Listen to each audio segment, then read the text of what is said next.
Setelah berminggu-minggu menjalankan PPKM level 4, pekan ini Provinsi Jawa Timur ditetapkan berstatus PPKM level 3. Sebagian warga meminta efektivitas penyekatan jalan ditinjau kembali. Alih-alih penyekatan jalan, yang lebih penting untuk diperketat adalah protokol kesehatan.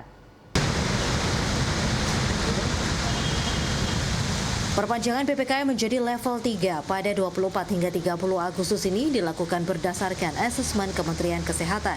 Satu dari 3 parameter sebenarnya Jawa Timur masuk level 2, yakni parameter jumlah kasus terkonfirmasi. Pada parameter kasus terkonfirmasi, suatu daerah dapat menerapkan PPKM level 2 bila jumlah kasus positif COVID-19 berkisar 20 hingga 50 kasus per 100.000 penduduk. Saat ini, jumlah kasus COVID di Jawa Timur sebanyak 20,29 per 100.000 penduduk. Sementara parameter rawat inap dan angka kematian Jawa Timur memang masuk pada level ketiga. Penurunan level PPKM tidak serta-merta menandakan seluruh kawasan Jawa Timur aman.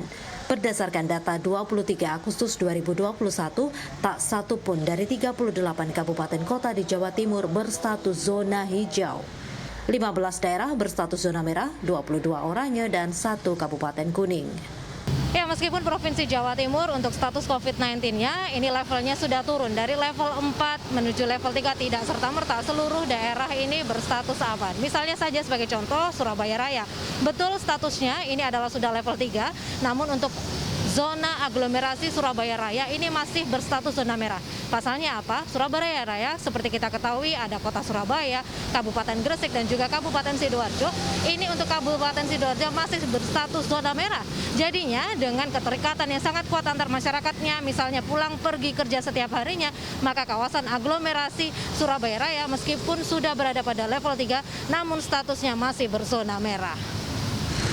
Hingga Selasa siang, pembatasan yang masih dilakukan di PPKM level 3 ini adalah penyekatan antar kawasan seperti perbatasan Sidoarjo Surabaya di kawasan Waru dan di tengah kota.